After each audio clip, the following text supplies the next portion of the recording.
Mga kwento ng pag-ibig, kwento ng pag-asa at mga kwento ng buhay dito sa Barangay Love Stories. Love Stories.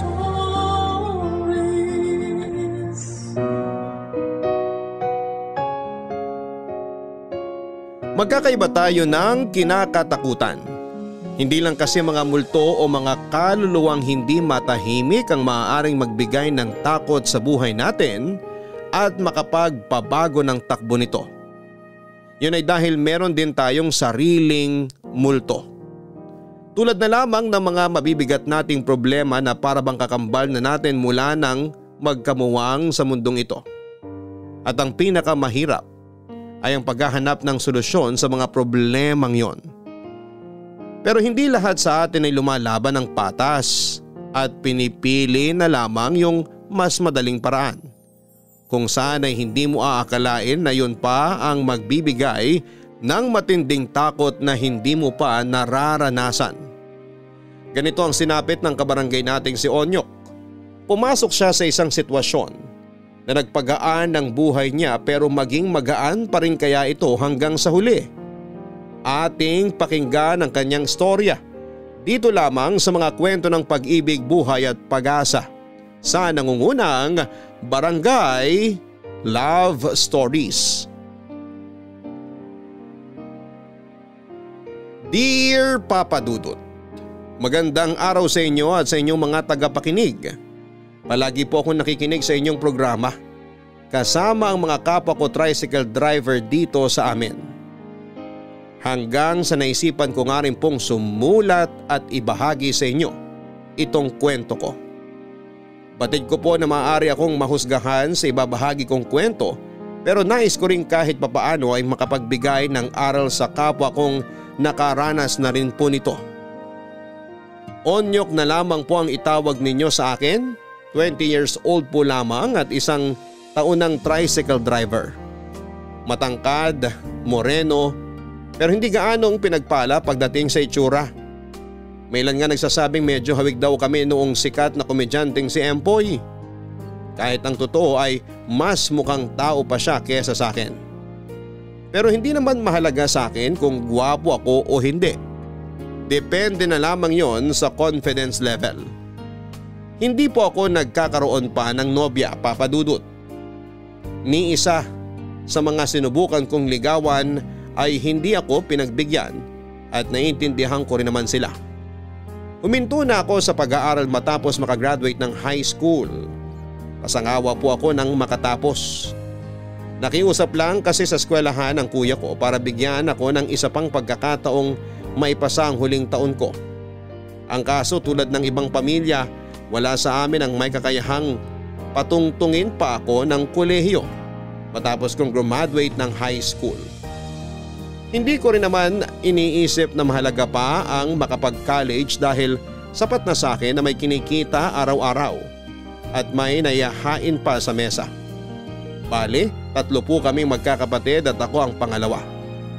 Ulila na kami sa mga magulang. Factory worker ang kuya ko at maswerte namang nakapag-aral sa kolehiyo ang bunso kong kapatid.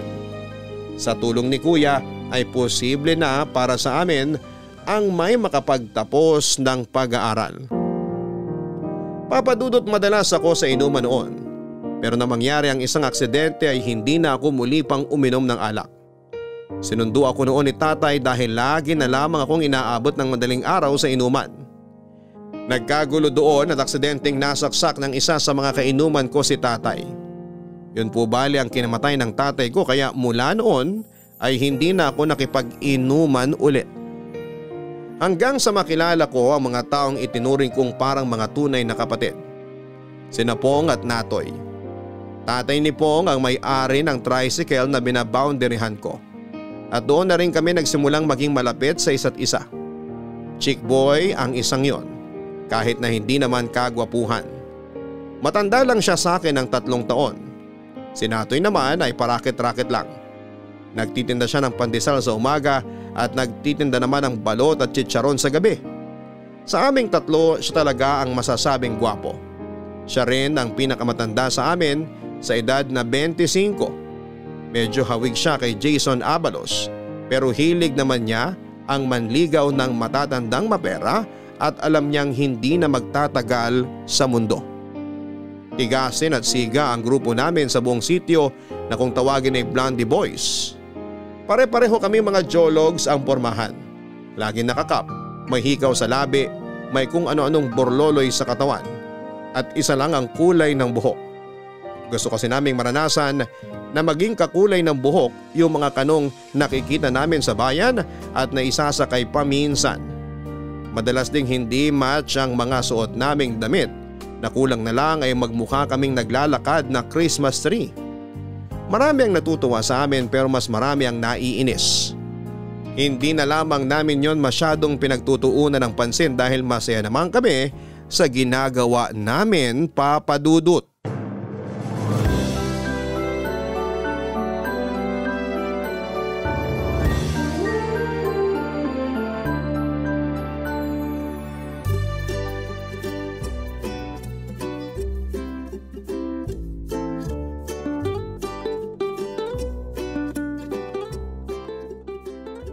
Tol, tinan mo si Pong oh.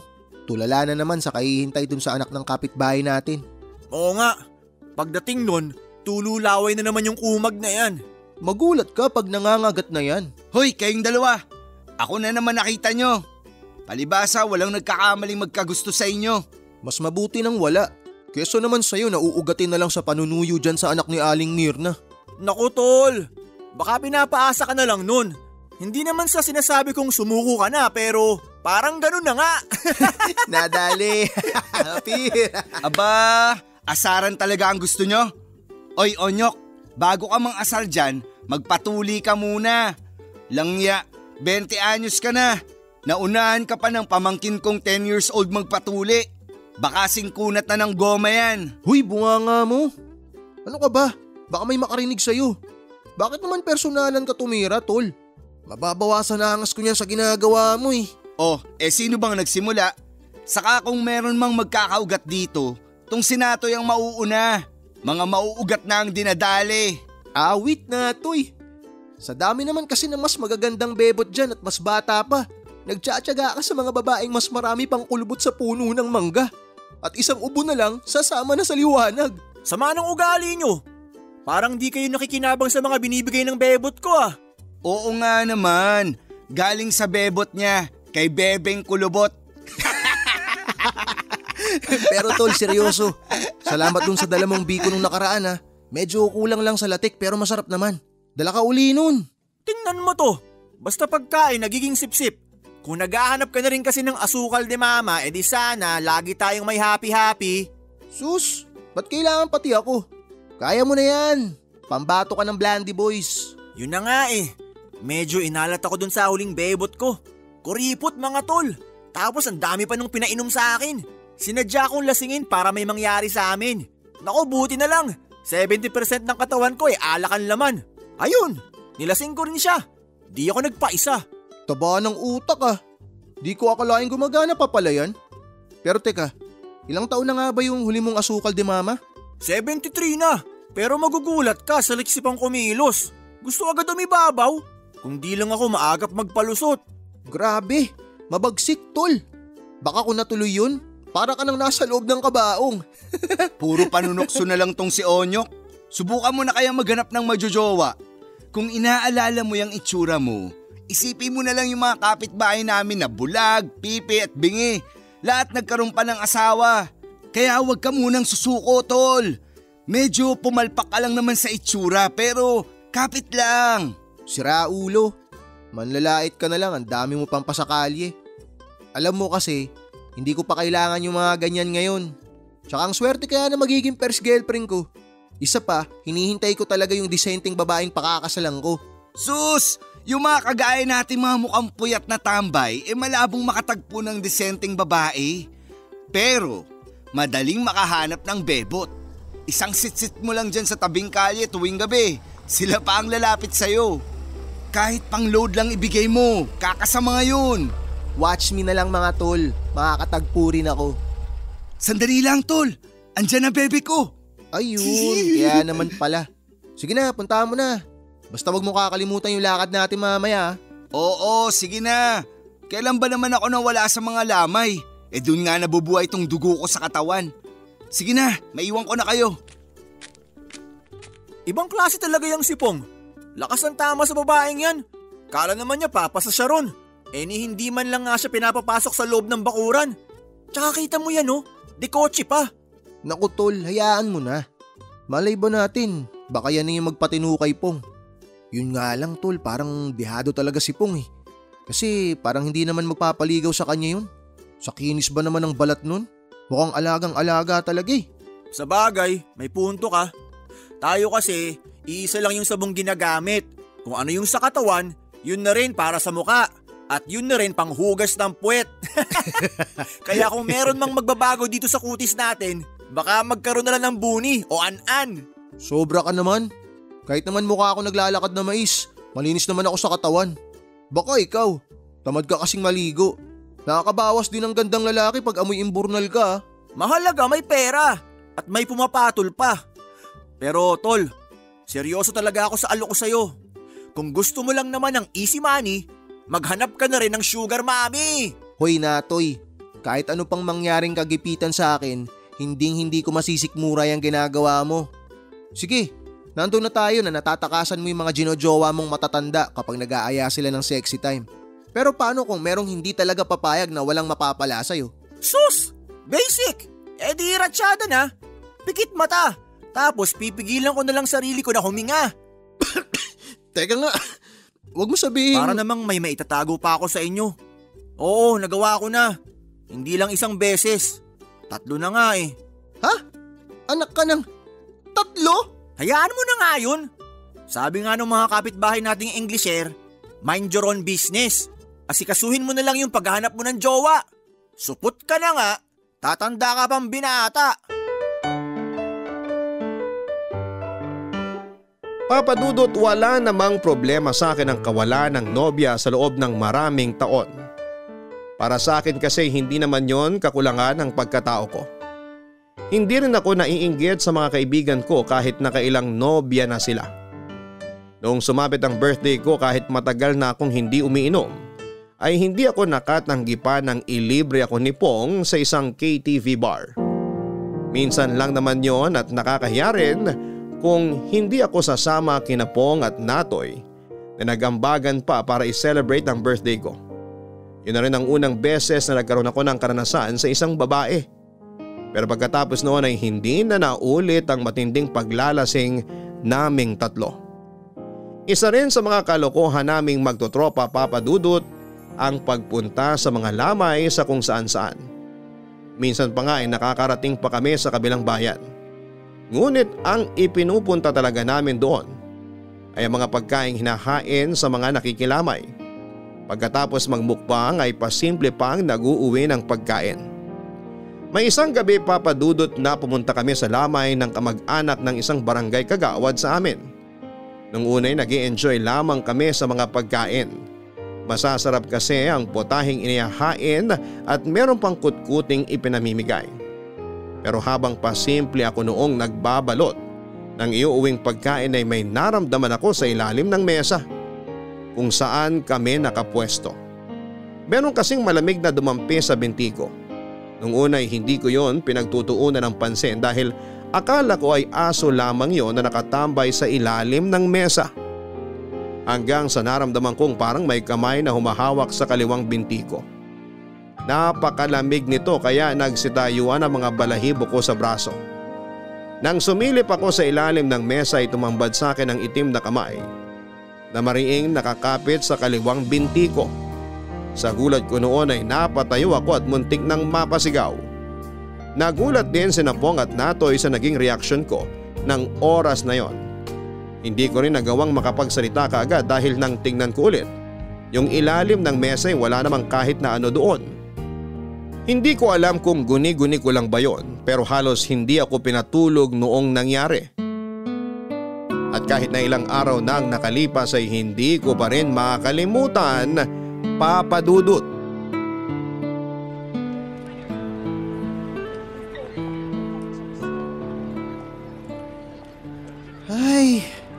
Sayang naman yung kikitain ngayon.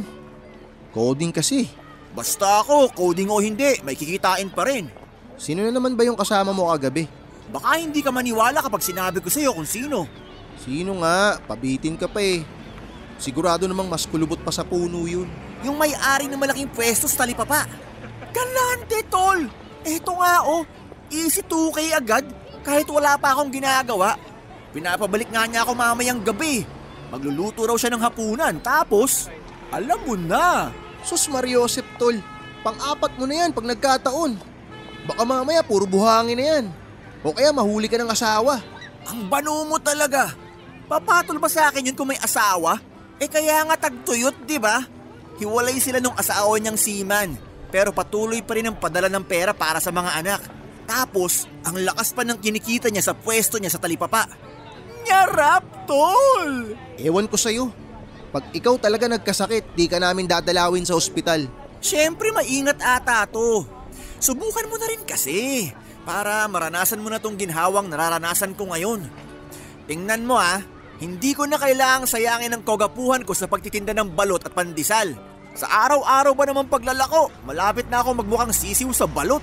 Alam mo, tol, kahit ano pa yang sabihin mo, di ko pa rin papatulan yung alok mo. Uy, teka, sipong ba yun? Oo nga no, ngiting-ngiti ang loko. Mukhang sinagot na ng nililigawan What's up for you mga guys? Anong maaalmusal natin dyan? Eto, may papandesal yung namatayan. Timplado na rin yung kape. Ano bang meron at ngiting-ngiti ka dyan? Ito na nga mga tol. Sinagot na ako ng bebe ko. Kami na. Baka naman ginugood time mo lang kami. Paano si Aling Mirna? Asar sa'yo yun Siyempre, kung ano ang gusto ng anak nila, yun ang susuportahan nila. Kaya kalma. Ako pa ba? Binyagan na natin yan. Isama mo sa lamay. Sira ulo. Di naman yun garapal tulad natin. Pero saan ba tayo mamaya? Sagot ko na kung saang lamay tayo pupunta. Yung maraming tsibog sana Umay na ako sa mani at cornic lang eh. Huy Onyok, nakakalimot kaya tang lamay yung pupuntahan natin. Hindi birthday yan. Pero teka lang bago magkalimutan, yung nangyari dun sa huling lamay na pinuntahan natin. Oy, Onyok, ano nangyari sa'yo dun? Para kang nakakita ng multo. Ano yun? Nagparamdam na ba sa'yo yung nakaburol? Ayun, natahimik ang loko. Pero di nga, nakakita ka? Anak ng tinapa naman Huwag tayong magtakutan dito. Kwento mo na, Onyok. Alam mo kasi, meron din naman akong karanasan dyan. Bale, dun kasi sa huling lamay na pinuntahan natin, may nagparamdam sa akin. Parang may bata dun sa ilalim ng lamesa. Hinawakan pa nga niya yung kaliwang binti ko eh. Pero nung tingnan ko ulit, bigla na lang nawala. Baka naman kasi guni-guni mo lang yun. Pambihira naman kayo. Kakapanood nyo ng horror yan Ano ka ba, Natoy? Naniniwala ako kay Onyok. Naranasan ko na yun. Bago ko pa kayo makilala. May pinuntahan kaming lamay nun. Kamag-anak pa nga namin Tapos may sinabing pamahiin sa akin yung lola ko. Bawal daw mag-uwi ng kahit anong galing sa lamay. Dahil susundan daw ng malas. At yung malas na yun, baka kaluluwa pa ng patay ang sumunod sa'yo. At naniwala ka naman. Baka may entry ka rin dyan, Onyok. Huwag ka na mahiya. Yun na nga Hindi rin talaga ako naniniwala sa mga pamahiin na yan. Panahon pa yan ng kopong-kopong. Pero pagkatapos nung nangyari sa pinuntahan nating lamay, parang gusto ko na rin maniwala. Mga mahihinang nilalang. Basta ako, di pa rin naniniwala sa mga multo na yan. Hintayin mong pakitaan ka tapos kwentuhan mo kami. Sinasabi ko sa'yo, pati buhok mo sa ibaba tatayo pag may nagpakitang kaluluwa sa'yo. Naku Pong, tigilan mo na yan. Kumain ka na nga lang. Mukhang nalilipasan ka na O baka naman napaspas ka na ng hangin sa pagmumotor mo papunta rito. Basta. Bahala ka kung ayaw mong maniwala. Mga tol. Ito na nga't mainit-init pang impormasyong nakalap ko mula sa ating bubwit. Kabuburo lang daw. At may kaya yung pamilya. Mukhang makakapagmukbang na naman tayo nito. Sige, kita-kits na lang mamaya. Iuwi ko na tong natirang pandesal. Laman tiyan din to, mamayang merienda. Ang siba mo talaga kahit kailan, Onyok!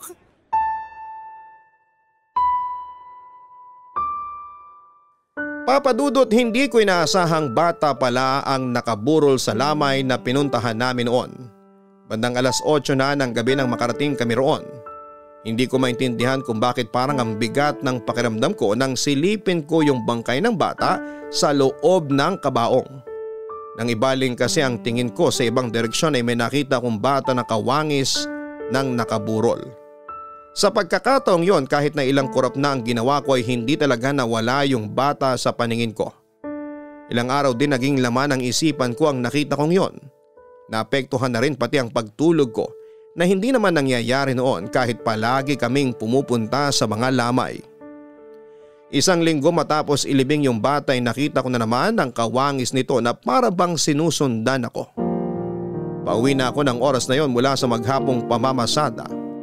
At inabot na rin ang gabi sa kalsada. Haharurot na sana ako noon nang biglang sumigaw yung bata para makisakay, Papa Dudut. Para akong binuhusan ng malamig na tubig nang mapagtanto ko na hindi naman pala multo yung batang nakikita ko. Nang tanungin ko siya ay nalaman kong kakambal niya raw yung ibinurol. Nagkataon pang nasira ang bisikleta niya nang madaanan ko at naghihintay na lamang siya ng dadang tricycle para makauwi. Pero ang hindi ko lang maunawaan ay paulit-ulit ang masamang panaginip ko tungkol sa isang kaluluwa na hindi ko alam kung kanino at kung bakit patuloy ako nitong ginugulo. Nang panahon ding yon, Papa Dudut, ay may isang malaking problemang dumating sa pamilya namin.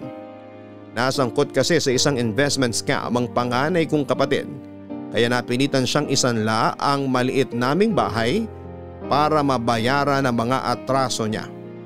Dahil sa mga nangyari, sinubukan ko pang rumakit bukod sa pamamasada ng tricycle, pero hindi pa rin yun sapat para makaipon ng perang pantubos sa nakasanlang bahay namin.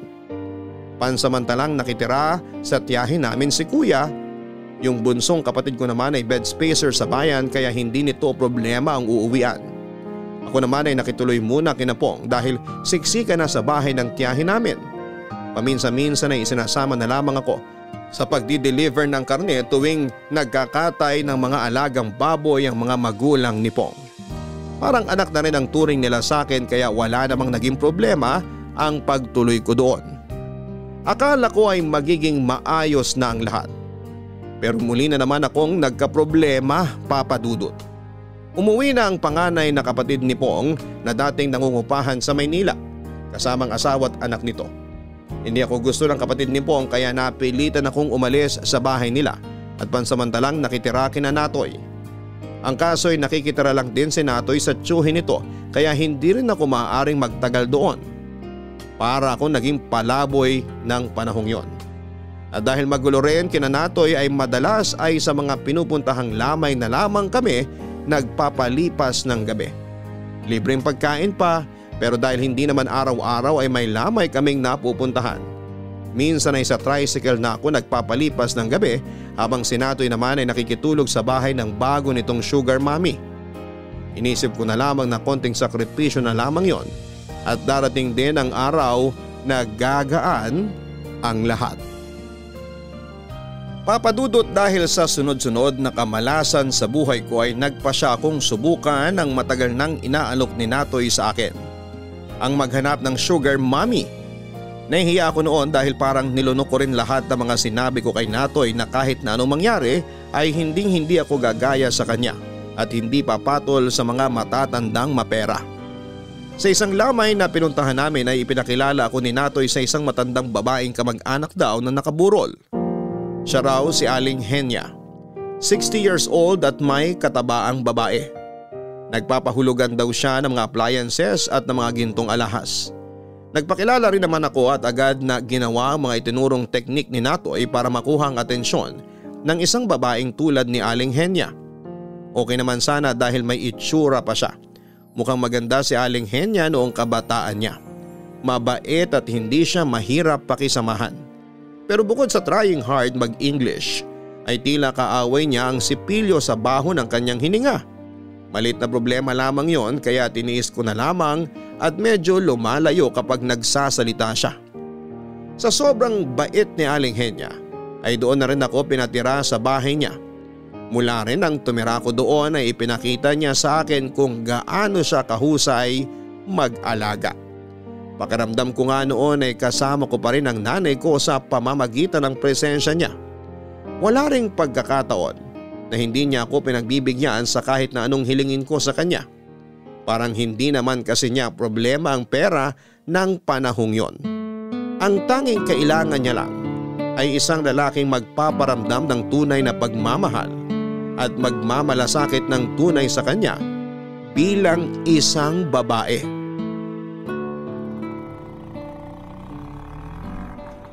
Kumusta naman sa bahay niyo, Pong? Ayun, mula nung dumating sina kuya, palagi na lang maingay sa bahay. Ang gulo nga eh. Pero aalis na rin yata sila sa susunod na linggo. Pag nakaalis na sila, pwede ka na ulit bumalik sa amin. Nako tol, di na. Ayos na ako kina Aling Henya. Tsaka nakakahiya sa mga magulang mo kung babalik pa ako ron. Sus! Sa kanila ka pa nahiya. Mas anak pa nga turing ng mga yun sa'yo kaysa sa akin eh. Yun nga lang, mas pogi ako kaya ako pa rin ang lamang. Yabang nito. Uy, lamang ka lang sa akin ng 2 paligo. At least ako, binibini ang ginojowa. Makurba, makinis at mabait. Matapang din. Kaya akong ipaglaban. Sus, tingnan natin kung hanggang saan kakayang ipaglaban nun sa nanay niya. Oo na, naisip ko na rin naman yan. May tiwala naman ako sa kanya. Pero tol, salamat ah. Kahit di ka na nakatira sa amin sinamaan mo pa rin ako sa pagde-deliver ng mga karne ngayon. Alam ko kasing mas kabisado mo dito sa atin eh. Drama mo? Para ito lang eh. Tsaka pambawi ko na rin to sa pagpapatuloy nyo sa akin ng 2 linggo sa bahay nyo. Ay, siya nga pala.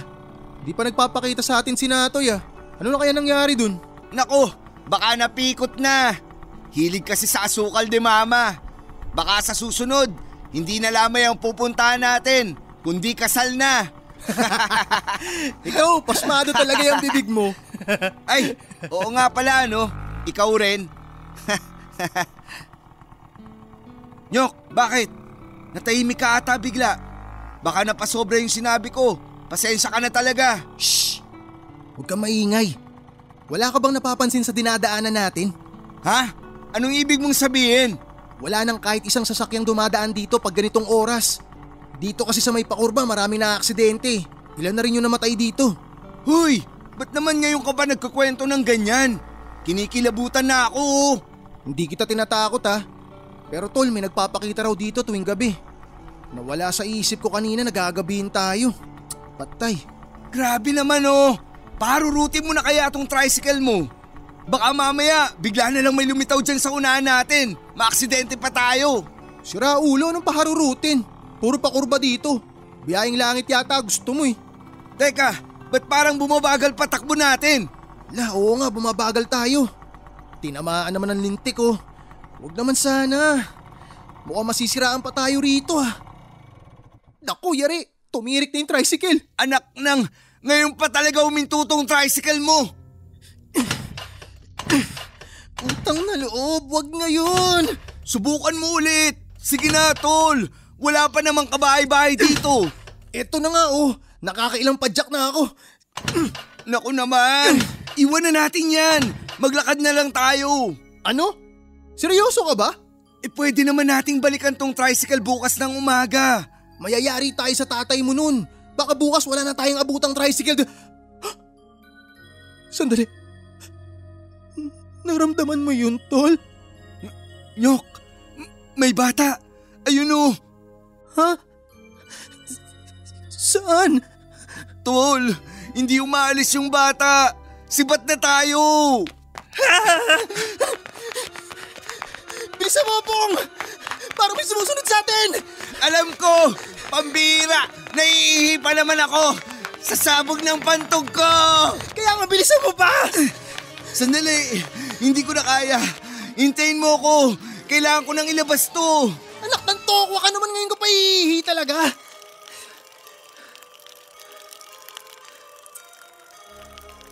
Pong, ano na? Di ka pa matapos dyan? Eto na nga, tapos na ako. Tara na, bilis! Huwag kang lilingon, tol! Diretso ko lang sa pagtakbo!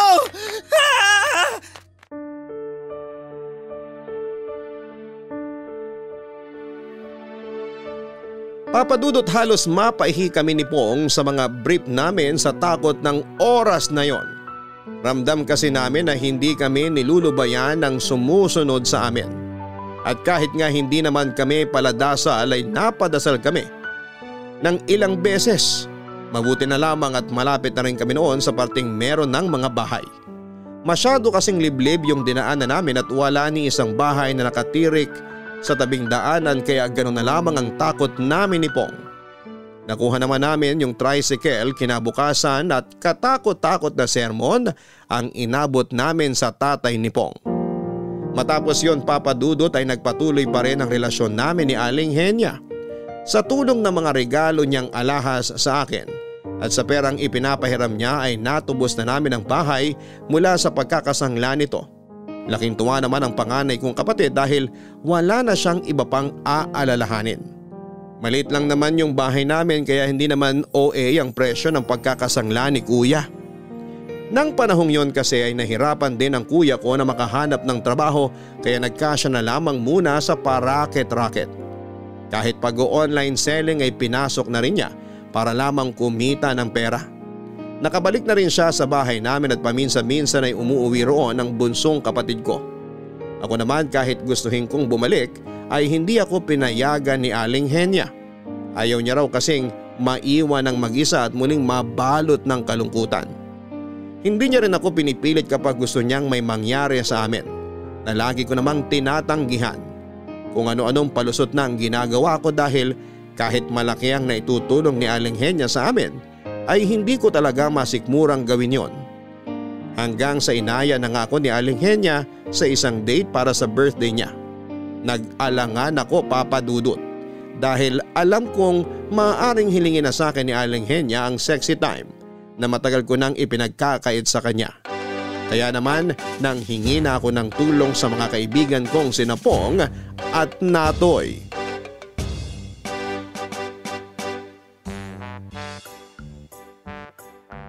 Pong, maliit tong polo mo. Wala bang medyo mas maluwag naman? Para na akong suman dito eh. Mas mukha kang palaman pag nasa kama na ni Aling Henya. Ayan, nagsisimula ka na naman. Palibasang bata pa ng bebot mo. Baka paglabas nyo ni Aling Henya, mapagkamalan pa kayong mag-ina. Oh, sinatoy na ata yan. Pasok! Pakatok-katok ka pa.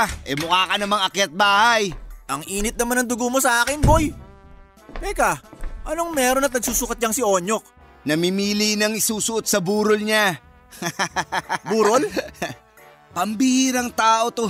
Gwapo ka sana, slow ka lang. Di mo ba nakikita? Nagsusukat ng damit para sa date nila ni Aling Henya. Mukhang patay na dun tong tropa natin eh. Ayos ah. Ibibigay mo na ba ang price ni Aling Henya? Parang kailan lang diring-diri ka ron nung tawagan ka tapos di nagsasalita. Tapos hinihingahan ka lang ng malaswa. Yak! Tigilan nyo nga ako. Huwag mo na nga paalala yung Natoy, para ka naman tangay. Date lang naman yung gagawin namin mamaya. Walang mangyayari, tagaan nyo yan sa bato. Hindi ko nga alam kung makakatagal ako sa amoy utot niyang hininga eh. Sus! Nasabi ko na rin yan noon. Alam na alam ko na yan. Teka, may ibibigay ako sa'yo. Oh, eto. Di ko nagamit. Sa'yo na. Ano yan? Kondom? Uy, anong trip mo? Itago mo nga yan. Di ko kailangan yan. Baka ang ibig mong sabihin, di mo pa kailangan. Ang hirap talaga pag gwapo ka lang no, Natoy? Tama naman si Onyok. Sakaling gawin nga nila yun, hindi na nila kailangan ng proteksyon. Sisenta na si Aling Henya. Menopause na yun. Kahit ilang Happy New Year pa yan, walang mabubuo. Oo nga no. Pasensya na. Puyat lang. Ano tol? May napili ka na ba dyan sa mga damit ko? Di mo naman kailangan ng masyadong magara. Simple lang naman manamit si Aling Henya. Parang ayoko na nga tumuloy. Kaso hindi naman pwede. Ay, Natoy, baka pwede namang sumab ka muna sa akin. Kahit ngayon lang. Tol, kota na ako dyan. Sige na, magbihis ka na. Hindi naman natin kailangan magpapogi para magustuhan ng iba. Dapat tanggap tayo sa kung ano man tayo. Jologs lang naman tayo, pero masarap ding magmahal. Ayun, may nasabi ka ring matino. O paano, ihatid pa natin tong tropa natin sa date niya. Uy, seryoso ba kayo dyan? Uy Pong, lulubos-lubusin ko na. Maikiligo na rin ako rito. Sure my friend, feel at home. Sige, banyo na ako. Sige lang.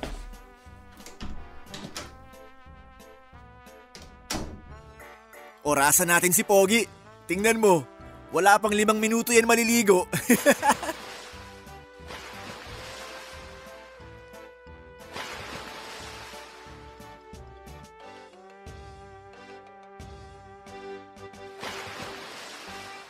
A few moments later. Sabi ko sa'yo eh. Ayan, tumigil na magbuhos. Wala pang 5 minuto. Ang tibay. Kung maligo, parang pato. Hayaan mo na. Malay mo, mas gusto ni Aling Henya yung maalat-alat yung balat. Sa bagay. Mga tukmol, nakaligo na ako't lahat. Ako pa rin topic nyo. Pogi mo kasi, di kami makatiis. Aba, mukhang di ka na namin kailangang ihatid ah. Sinusundo ka na ng asukal ni mama mo. Ha? Paano nyo nalaman nandito ako? Sus, magugulat ka pa. Para namang may maililihim ka pa dyan kay Aling Henya. Bilisan mo na dyan. Magsuklay ka at saka magpabango. Teka nga, lalabasin ko muna. Sama ako. Uy, Onyok, sumunod ka agad sa amin sa labas. Aling Henya, saglit lang ho. Nagpapapogi pa kasi si Onyok eh. Palabas na rin yon. Aling Henya, kayo na pong bahala sa tropa namin ha. Ingatan nyo ho. Tsaka dahan-dahan lang kasi birhin pa yan. Huwag kayong mag-alala. Nasa mabuting kamay ang si Onyok. Hindi ba, baby? Ayos ah. Sabay pa kayong naubo ah. Oh, Onyok, nandito ka na pala. Aling Henya, ingat ho kayo. Nyok, saglit lang yan. Boundary ka na.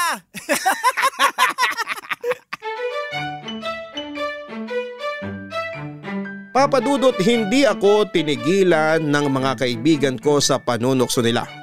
Sa awa ng Diyos ay hindi pa rin nangyari ang kinakatakutan ko. Halos hindi ko na rin namalayan na mahigit 1 buwan na pala ang relasyon namin ni Aling Henya. Sabi niya ay mukhang magtatagal pa raw kaming dalawa kaya dapat ko nang sanayin ang sarili ko na tawagin siyang ma o mama kapag magkasama kaming dalawa. Medyo alangan daw kasi kung Aling Henya pa rin ang itatawag ko sa kanya. Gayong nagsasama na kami sa iisang bubong. Si Nadoy naman ay himalang tumagal sa huling sugar mommy niya. Nakabili pa ito ng sariling tricycle na pinapasada. Gamit ang perang bigay ng bagong bebot niya. Halos singtanda rin daw ni Aling Henya yung sa kanya. Sa tinagal-tagal Papa Dudut ay minsan na rin pumasok sa isip ko na hiwalayan na si Aling Henya. Para sa akin kasi wala nang dahilan upang ipagpatuloy pa ang aming relasyon dahil hindi ko naman kayang suklian ang pagmamahal niya para sa akin.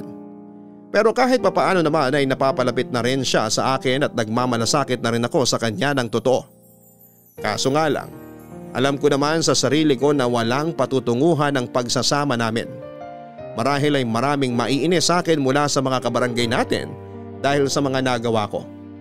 Pero kahit nadala lamang ako ng matinding kagipitan ay hindi naman nawala sa akin ang kagustuhang magpakatotoo na lamang kay Aling Henya. Nang malaman din ng kuya ko kung saan galing ang perang ipinantubos ng bahay namin ay halos masuntok niya ako. Hindi niya raw kasi lubos akalaing magagawa kong manloko ng tao para lamang sa pera. Sana raw ay naging aral na sa akin ang nangyari sa kanya. Kaya naman doon na nabuo ang desisyon ko na magtapat at tuluyan ng hiwalayan si Aling Henya. Ang problema lang Papa Dudut ay hindi ko alam kung papaano yon sisimulan. Gayong hulog na sa akin yung matanda. Sa kabila ng mga kalokohan ko sa buhay Papa Dudut ay hindi pa rin nawawala yung mga kababalaghang nararanasan ko. Mula nang maging kami ni Aling Henya ay hindi na ako nakakapunta pa sa mga lamay. Sina Pong at Natoy na lamang ang madalas na nagkakasama sa mga lakad. Wala pa akong pinagsasabihan ng tungkol sa panaginip kong paulit-ulit na gumugulo sa aking isipan. Isang babaeng walang mukha ang nagpapakita sa panaginip ko. Galit na galit at tila may nais ipahiwatig sa akin. At para magkaroon ng panandaliang katahimikan ay inisip ko na lamang na simpleng panaginip lamang yon at wala talagang ibig sabihin. Nang minsan akong mapadaan sa pwesto ng kilalang albularyo sa sitio namin, hindi ko inaasahan ang biglang pagtawag niya sa akin. Akala ko naman noon ay aalokin niya lamang ako ng mga binebenta niyang herbal at mga langis na panghilot para sa mga sakit-sakit sa katawan. Kaya agad ko siyang tinanggihan. Pero sadyang mapilit yung matanda. Hinabol niya ako at hinawakan ang magkabilang palad ko habang may sinasabi tungkol sa isang panaginip. Nagulat ako, Papa Dudut, kung paano niya nalaman ang tungkol doon, gayong wala pa naman akong ibang pinagsasabihan. Halos hindi ako makapagsalita nang magalit sa akin ng albularyong yon at tahasang sinabi na matuto raw akong irespeto ang mga taong namatay na. At alam na alam ko kung ano ang tinutukoy niya. Walang iba kundi ang kalokohang ginawa namin sa mga lamay. Yun daw ang dahilan kung bakit ako sinusundan ng mga kaluluwa ng mga namatay sa pinupuntahan naming lamay. Marahil ay hindi lang ako ang nakakaranas noon, pero nawalan ako ng lakas ng loob para tanungin ang mga kaibigan ko tungkol doon. Sa kabila ng mga nalaman ko mula sa albularyong yon ay pinili ko pa ring manahimik at ilihim na lamang ang tungkol doon. Hindi pa rin kasi nawawala sa isip ko na maaaring gawa-gawa lamang yon ng matandang albularyo para takutin ako. Habang tumatagal naman, ang hindi ko pagtatapat kay Aling Henya ay mas lumaki ang problema ko. Sa totoo lang kasi ay mas natatakot pa ako sa ideyang baka hindi na ako hiwalayan pa ni Aling Henya kaysa sa mga sinasabi ng albularyo sa akin. Kaya naman kahit alam kong makakasakit ako ng damdamin ay tinuloy ko pa rin ang bala ko, Papa Dudut.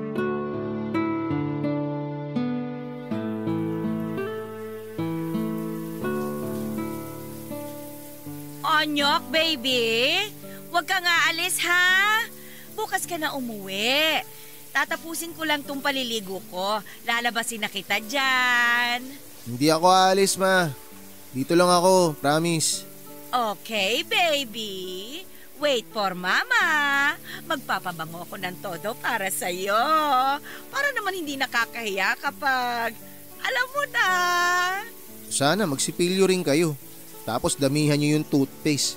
Ano yon, baby? Hindi kita marinig. Ha? Wala, ma.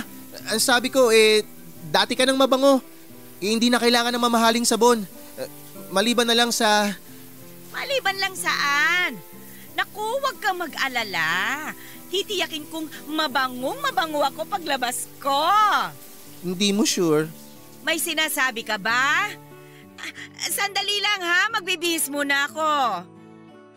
Naku, naloko na. Langit, tulungan mo akong malusutan to. Patawarin niyo po ako pero mukhang mauuna pa akong himatayin sa baho ng hininga niya kaysa sa mangyayari sa aming dalawa. Charan! Come to mama, baby! Look to me! Look at my body! Look beautiful, right? Right. Beautiful. Lalo na pag nakatuwalya ka lang, ma. Mukhang sumang tinipid sa dahon. Ikaw ha?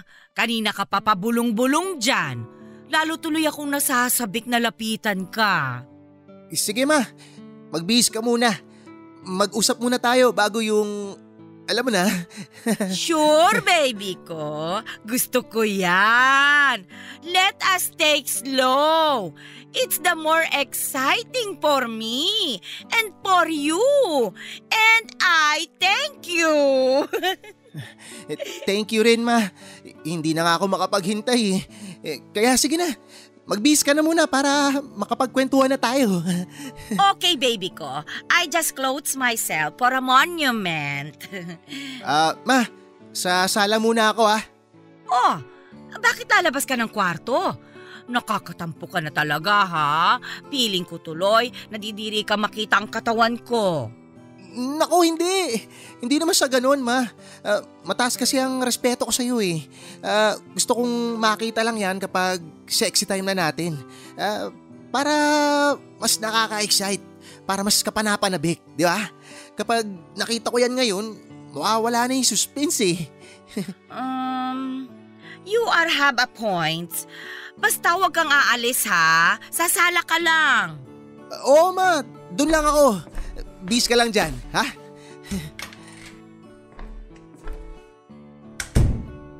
Nako, matawagan nga si Nanatoy. Kailangan ko na makaalis dito ngayon. Grabe, lahat ng singit sa katawan ko pinagpapawisan na. Makapag-yosi nga muna. Baby, tapos na ako. Ha? Ang bilis mo naman, ma. Magsisindi pa sana ako ng yosi. Isang stick lang to, saglit lang ako. Teka, ba't ganyan na suot mo? Parang wala kang panloob ah. Of course, baby. There's no clothing garment of any kinds in me. Ayaw mo nun? Hindi na kita pahihirapan mamaya. Yugyugin mo ko, baby! Oo nga, ang galing mo dun sa yugyugan, ma. Pero isang yosi muna ako, ma. Ha? Sandali lang ako. Ayos lang naman, di ba? Aw, pero mag-aamoy sigarilyo ang hininga mo. Paano pag naglalaplapan tayo niyan mamaya? Hoy, laplapan talaga? Kalma. Ikaw nga amoy imbornal yung hininga. May sinasabi ka ba, baby? Ha? Wala, ma. Wala akong sinasabi. Teka, sandali. Sandali, huwag ka muna lumapit. Wag, ma. Alam mo, you are very so too hurting my heart at the monument. Why, baby? Why are you to me? Pakiramdam ko, napipilitan ka lang na pakisamahan ako. Mukhang kagaya ka lang din ng mga unang minahal ko. Tutal, ayaw mo akong lumapit sa'yo? Uupo na nga lang ako dito. Tabihan kita dyan, ma. Ay, pasensya ka na talaga, ma. Ang totoo kasi niyan, meron talaga akong gustong sabihin sa'yo eh. Alam kong magagalit ka pero maiintindihan naman kita. Ano? Iiwanan mo na ba ako? Nagsasawa ka na siguro sa akin, ano? Nako, hindi ganun. Paano ko ba ito sisimulan? Kanina ka pa nga bulong ng bulong dyan eh. Siguro diring-diri ka na sa akin mula pa kanina. Kaya sige, kung ayaw mo na akong makasama ngayong gabi, sige na, umuwi ka na lang sa inyo. Ay, sorry na, ma. Promise, hindi naman ako bumubulong. Ano lang kasi, parang di pa ako ganun kahanda, ma. Talaga bang ngayon na natin kailangan gawin yun? Hindi na pwede sa ibang araw, baby. Maawa ka naman sa akin, oh. Ilang buwan na akong tuyot. Ngayong gabi pa lang sana ako madidiligan after a very long times. Pero parang ayaw mo pa. Oh, nakakasama ka ng loob, alam mo ba yun? O sige na, gagawin na natin. Pero di ba, sabi mo kanina, magkukwentuhan muna tayo. O dito ka lang muna sa tabi ko. Sandal ka sa akin, dali. Talaga? Ay sige, sasandal ako sa'yo ha. Tapos magkwento ka na. Makikinig ako. Ma, pwedeng alalay lang sa pagsandal. Baka kasi di kayanin ng buto ko sa balikat eh. Sobra ka naman. Pero alam mo, kahit nakakainis ka minsan, gusto pa rin kitang nandito. Ang tagal na kasing hindi umuuwi ng mga anak ko eh. Mas gusto pa nila makasama yung mga kaibigan nila sa libreng oras nila kaysa sa akin. Nasan ba mga anak mo? Parehong nasa Maynila. Magaganda raw kasi ang eskwelahan doon eh. Kaya doon na rin sila naghanap ng matitirahan. Bakit hindi mo tawagan? Lambingin mo lang para umuwi sila rito at makasama ka. Imposible namang di ka namimiss ng mga anak mo, ma. Ay hindi na. Ayoko rin namang pumunta lang sila dito dahil napilitan sila. Ang gusto ko, yung kusang loob sana yung pagpunta nila. At saka, nandito ka naman eh. Ikaw lang, sapat na para sa akin. Kaya huwag mo kong iiwan ha? Isa naman ako pupunta. Kahit naman umalis ako, magkikita at magkikita pa rin tayo. Ay, tama na nga ito. Nalulungkot lang ako eh. Oras na siguro para paligayahin mo naman ako ngayong gabi. Ano, ready ka na? Teka sandali. CR lang muna ako, ma, ha? Babalikan kita. Papa Dudut, gumawa ako ng paraan ng gabing yon para muling matakasan si Aling Henya. Hindi kasi talaga kaya ng sikmura ko na may mangyari sa aming dalawa kahit pa malaki na ang naitulong niya sa akin. Kung may kakayahan lang sana ako na ibalik ang lahat ng yon, ay binalik ko na lamang sa kanya at hiningi na lamang ang tawad sa ginawa kong panloloko. Pinaniwala ko kasi si Aling Henya na mahal ko siya, gaya ng pagmamahal niya sa akin. Nang umalis ako ng gabing yon sa bahay ni Aling Henya ay hindi ko lubos nakalaing may mangyayari palang masama sa kanya. May ilan sa mga kapitbahay niya ang nakapagsabing narinig daw siyang nagsisisigaw at doon na inatake sa puso. Labis ang takot na naramdaman ko, Papa Dudut, at tila nilamon ako ng aking konsensya nang malamang kong nilooban ang bahay niya. Natiktikan daw kasi siyang nag-iisa doon kaya malakas ang loob ng sino mang pumasok doon para nakawin ang mga mamahaling alahas ni Aling Henya. Hindi ko magawang makatulog dahil sinisisi ko ang sarili ko sa mga nangyari. Kung hindi sana ako umalis ng gabing yon ay baka buhay pa si Aling Henya. Ilang gabing naging laman ng isipan ko si Aling Henya. Halos hindi ako patulugin ng konsensya ko. Napag-isip-isip ko na ang laki ng naitulong niya sa akin at wala man lang akong nagawa para iligtas siya dahil nang gabing mangyari yon ay sarili ko pa rin ang iniisip ko. Pumunta ako sa lamay ni Aling Henya. Doon pa lang ay nagsiuwi ang mga anak niya. Mabuti na lamang at walang nakapagsabi sa mga ito ng tungkol sa relasyon namin ng kanilang ina. Tumulong ako sa pag-aasikaso sa mga taong nakikilamay. Pero habang nagsisilbi ako doon ay dumating si Napong at Natoy at nahuli ko sila na may ginagawang kalokohan sa mismong lamay ni Aling Henya.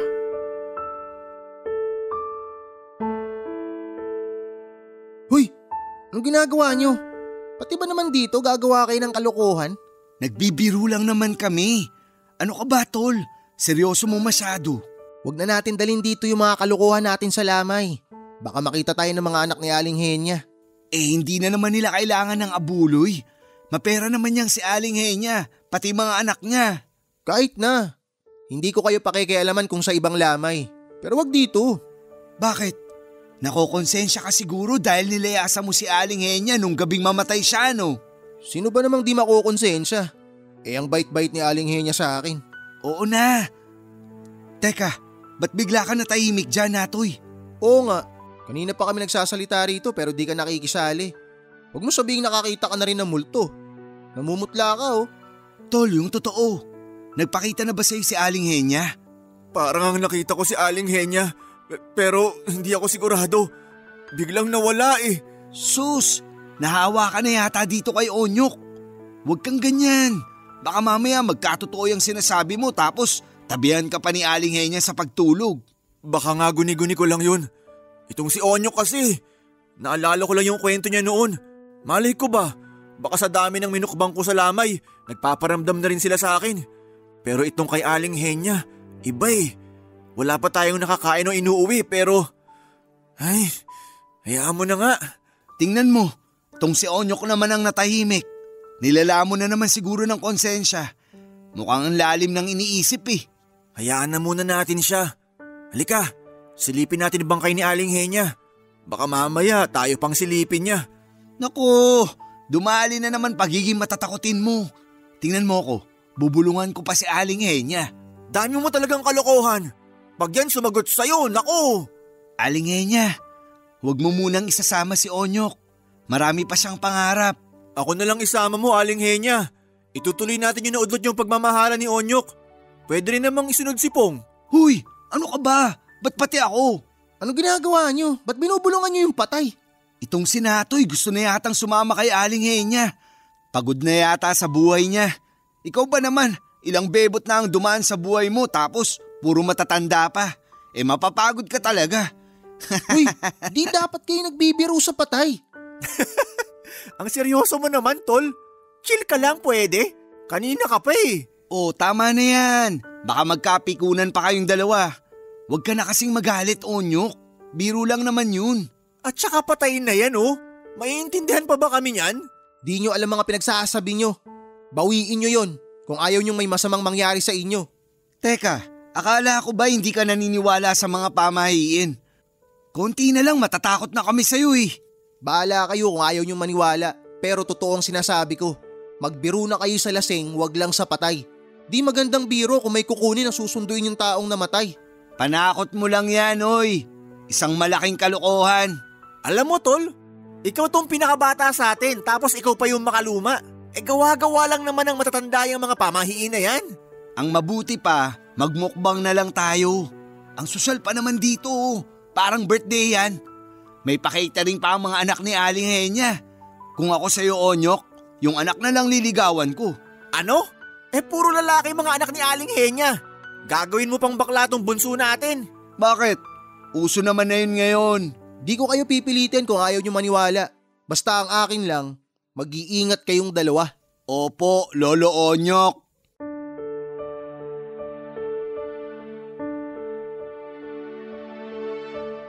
Bagamat hindi ako naniniwala sa mga pamahiin, Papa Dudut, ay hindi ko mapigilang kilabutan sa ginawang biro ni Napong at Natoy sa harap ng bangkay ni Aling Henya.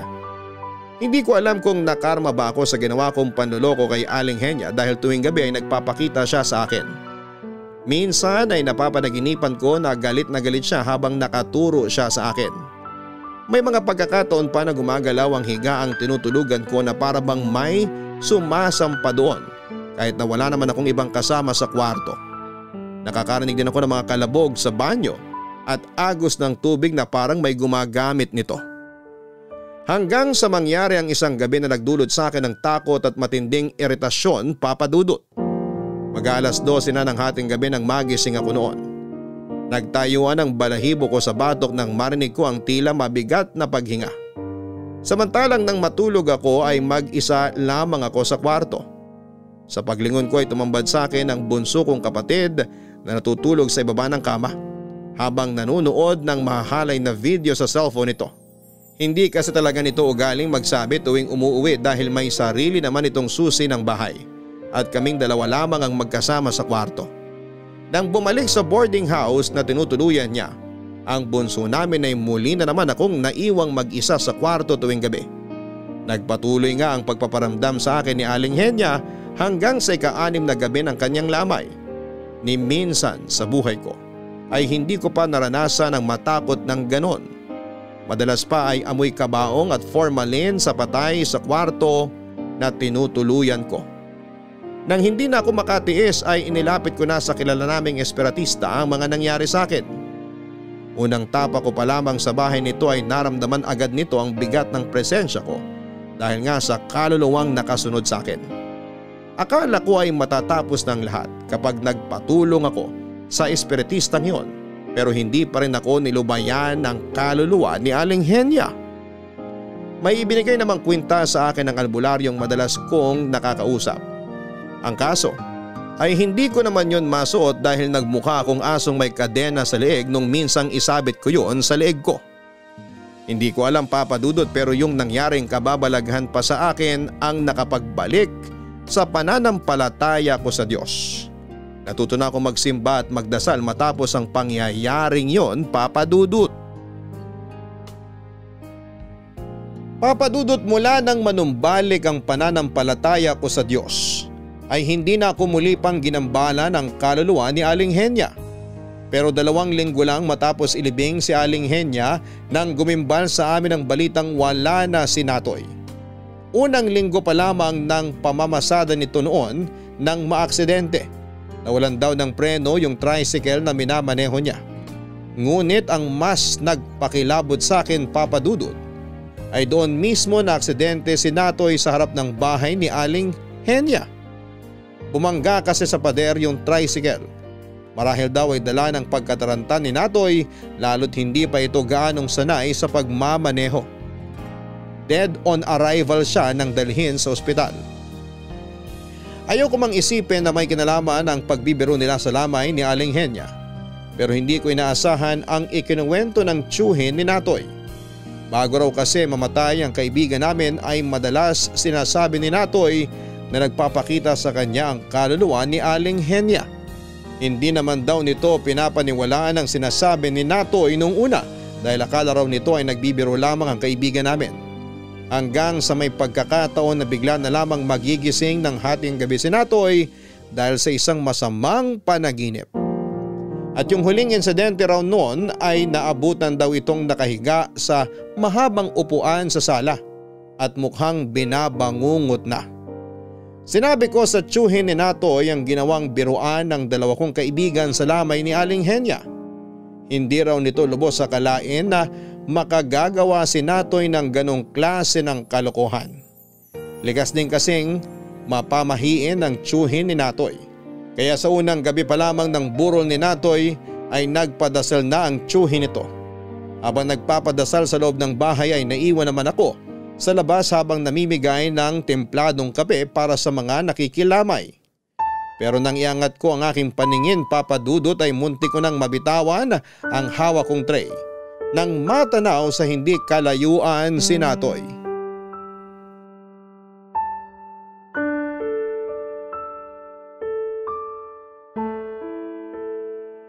Tol, pauwi ka na ba? Sabay na tayo. Ha? Nandito pa mga magulang mo ah. Di ka ba sasabay sa kanila? Ewan ko ba, Tol? Pero parang di ko kaya magtagal dito eh. Iba pala kapag malapit sa'yo yung nakaburol, no? Kinikilabutan ako. Ako nga rin eh. At saka, nagpakita si Natoy sa akin kanina habang namimigay ako ng kape sa mga bisita. Kala ko nga guni-guni ko lang yun. Pero nakakatakot, Tol. Uwi na tayo. Nagpaalam na ako sa tiyuhin ni Natoy. Ikaw ba? Nagsabi na rin ako kanina na maaga ako uuwi. Wala pa kasi ako maayos na tulog nitong mga nakaraang gabi. Tara, labas na tayo. Tara! Hanggang ngayon, hindi pa rin ako makapaniwalang wala na si Natoy. Dati, kasakasama lang natin siya sa lamay pero ngayon, siya na yung pinaglalamayan. Pero Tol, meron talagang gumugulo sa isipan ko eh. Ano yun? Huwag mo sabihin may nagpapakita na rin sa'yo. Hindi, wala naman. Pero naisip ko lang yung biruan namin ni Natoy sa lamay ni Aling Henya. Paano kung may kinalaman yun sa pagkamatay ni Natoy? Baka ginugulo pa rin siya ng kaluluwa ni Aling Henya. Di kaya nagpakita yun sa kanya habang nagmamaneo siya? Hindi ko alam, Tol. Kapag sinabi natin to sa iba, baka pagtawanan lang tayo. Wala naman kasing makakapagpatunay nun eh. Posible rin kasi na may ibang kagalit si Natoy na siyang sumira ng brake ng tricycle niya. O pwede rin namang nagkataon lang talaga. Eh kung ipaki-MJS kaya natin, sigurado pa yung si Ma'am Jessica Soho na may kilalang legit na espiritista. Nasisiraan ka na ba? Gusto mo pang ma-broadcast sa TV yung mga pinagagawa nating kalokohan? Siyempre pag-aaralan nila yung mga nangyari. Hindi sila basta magpapalabas lang na nakakatakot na episode. Oo nga no, ba't nga ba di ko naisip yun? Kaya halika na, muwi na lang tayo. Tol, pwede bang sa inyo na muna ako makitulog ngayong gabi? Baka kasi madaling araw pa uwi ng mga kasama ko sa bahay. Bakit? Natatakot ka multuhin ni Natoy no? Hindi ah, bakit naman ako matatakot? Wala lang talaga akong kasama sa bahay ngayon. Eh di ganun na rin yun. Sus, ayaw mo pang amining natatakot ka. Ako nga rin eh, medyo ninenervyos na. Baka bangungutin na naman ako nito. Ngayon na lang uli ako nakapunta sa lamay matapos nung kay Aling Henya. Anak nang, naramdaman mo ba yun? Lo, parang may dumaan ah. Eh ano pang hinihintay natin? Sibat na! Nakakalata na ako ah. Bakit masyado tayong lapitin ng mga multo na yan? Masamang damo ka kasi. Uy, sobra ka ah. Kung sa level lang din ang kasamaan, mas masama ka. Pumatol ka ba naman sa matanda para perahan? Kaya nga nagsisisi na eh, di ba? Nagkamali na ako nun kaya hindi ko na uulitin ngayon yun. Maghahanap na lang ako ng ibang racket para may pandagdag kita bukod sa pamamasada ko. Tagal ko nang namamasada pero wala pa rin akong sariling tricycle. Nauna pa nagkaroon si Natoy. Buti malapit na tong bahay namin. Teka, bubuksan ko muna tong pinto. May susi ka ba? Mukhang wala pa kuya mo. Ano ka ba? Siyempre nasa mahiwagang taguan lang. Nakikita mo yung halaman na yan sa gilid ng pinto? Hindi talaga dekorasyon yan dyan. Sa ilalim niyan, doon namin nilalagay yung susi. Hanep pa. E paano kung may makakita sa inyo na dyan nilalagay yung susi? Madali na lang malulooban ang bahay nyo. Tss, huwag kang mag-alala. Wala naman sila makukuha rito eh. Oh, eto na. Nakuha ko na yung susi. Buksan ko na tong pinto. Pasok na ako ah. Grabe! Ang tahimik ng bahay nyo. Di ka kaya dalawin ni Natoy dito? Humirit na naman tong duwag na to. Alam mo, magdasal-dasal ka rin kasi minsan. Tingnan mo ako. Minsan nakakakita pa rin ako ng mga multo pero hindi na nila ako ginugulo. Nakakatulog na ako ng mahimbing. Tsaka kahit hindi sumagot si Aling Henya sa akin, alam ko napatawad na rin niya ako. Bakit ba kasi nauso yung mga pamahiin sa Lamay? Dami ko ring alam na pamahiin pero di ko naman pinaniniwalaan. Parang ang lakas lang kasi makalolo. Yun na nga. Kahit hindi ka naniniwala, dapat marunong ka pa rin rumispeto sa paniniwala ng iba. Tsaka wala rin namang mawawala kung susunod ka. Alam mo, naisip ko lang. Paano kung totoo yung pamahiin na dapat magpagpag pagkagaling sa Lamay? Umuwi agad tayo oh. Di kaya tayo sundan ng kaluluwa ni Natoy dito? Wala na tayong magagawa. Nakauwi na tayo eh. Magpalit ka na lang ng damit bago matulog. Kumuha ka na lang dyan sa cabinet. Uy! Tol, ano yun? May tao ba rin sa kusina nyo? Hindi ko alam, Tol. Diyos ko naman, wag nyo naman po kaming takutin ng ganito. Ikaw kasi, kanina mo pa binabanggit si Natoy. Natoy, Tol, kung nasaan ka man, pwede bang kumalma ka na lang dyan? Wag mo na kaming takutin. Para namang di tayo tropa eh.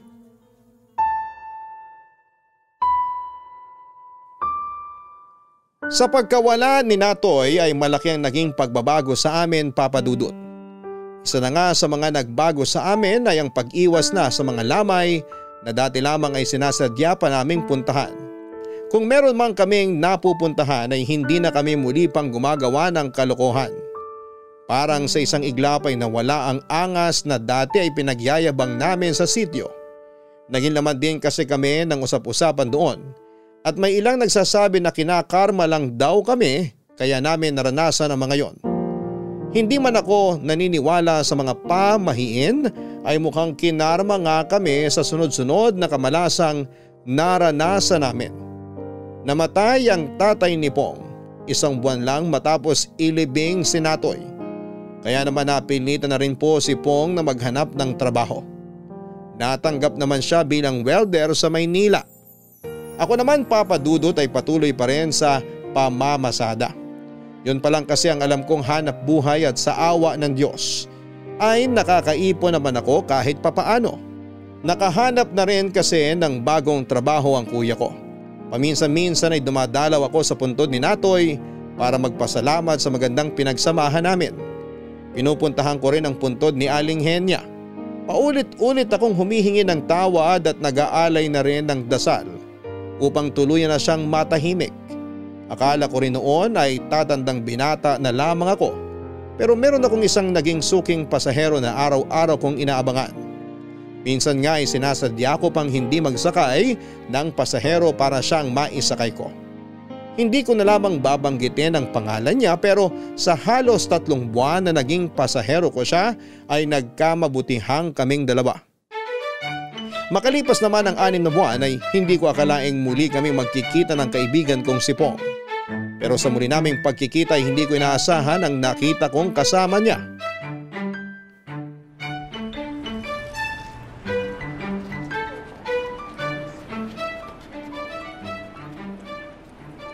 Sakay na, boss.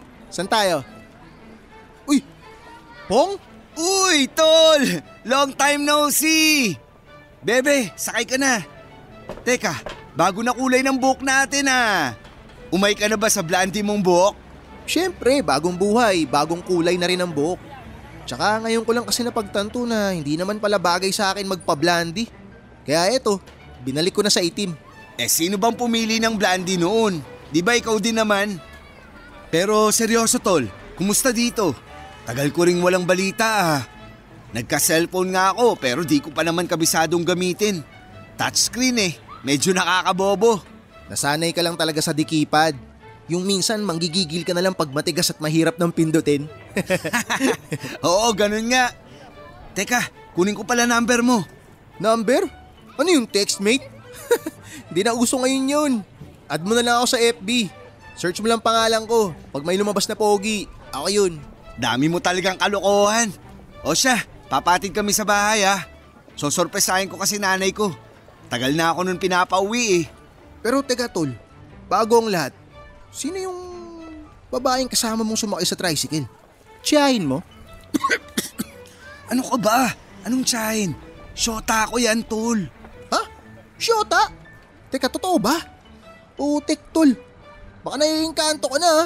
Huwag kang maingay. Nakakaya sa shota ko. Respeto naman. Pasensya na. Nagulat lang. Akala ko kasi bagets ang trip mo eh. Ilang taon na ba yan? 60. Byuda. Oh, alam ko na iniisip mo. Huwag kang mapanghusga. Ibahin mo ako. Ito naman. Wala pa nga ako sinasabi. Pero di ko talaga akalain na sa matanda ka rin pala mauuwi. Mukhang okay rin naman yung iyo eh. Pero alam mo, kung close lang kayo ni Aling Henya noon, iisipin kong namimiss mo siya eh. Makalait ka pa sa amin ni Natoy noon. Tapos... Uy, malaki ang pagkakaiba ko sa inyo, no? Yung sa inyo, sugar mommy ang hanap nyo. Yung sa akin, aasawain ko yan. Kaya ako nga isinama rito para ipakilala na rin sa nanay ko. Ipakilala mo agad para di malito nanay mo. Halos magkaedad lang sila eh. Uy, tumigil ka na ha.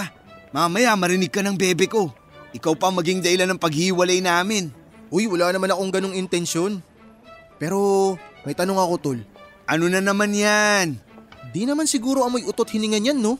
Kasi kung oo, iisipin ko talaga na nabuhay si Aling Henya sa katauhan ng iba. Malinis sa katawan yan at hindi bad breath gaya ng iniisip mo. Tingnan mo naman, di halatang 60 years old na. Maalaga na at napakabait pa. Paano mo naman siya nakilala? May-ari siya nung karinderyang palagi naming kinakainan. Ayun, napansin yung karakas ng kaibigan mo. Mukhang napa-age doesn't matter ka na nga talaga tol ah. Hulog na hulog ka na eh. Pero seryoso, masaya ako para sa'yo. Dapat lang. Dahil pag di ka naging masaya para sa akin, ipapadalaw kita ulit kay Aling Henya para di ka na mainggit. Sira ulo, huwag mo na nga idama yung tao. Payapa na siya. Sa kabila ng pagiging maloko ni Pong ay natuwa naman ako nang makitang magandang intensyon niya sa may edad niyang nobya. Bagay na hindi ko nagawa kay Aling Henya noon. Papadudot na mamasada pa rin ako hanggang ngayon pero sa tulong ng naipon ko ay nakabili na ako ng sarili kong tricycle. Malaking bagay para sa akin na hindi ko na kailangang pang mag-boundary dahil solo ko na ang kikitain sa pamamasada. Hindi nagtagal ay pumayag na rin ang suki kong pasahero na ligawan ko siya at kalaunan ay sinagot na rin naman niya ako. Hindi ko akalain na sa itsura kong ito papadudot ay magkakaroon ako ng disente at napakabait na nobya. Hindi man siya kagandahan gaya ng hinahanap-hanap ng ibang lalaki. Para sa akin ay maganda siya at hindi na ako titingin pa sa iba. At kahit nakakahiya ay nagpatuloy na rin ako para makaiwas na sa panunukso ni Pong.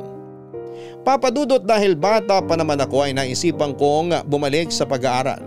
Kaya naman inipon ko ang mga kinikita ko sa pamamasada at kung ano-anong racket.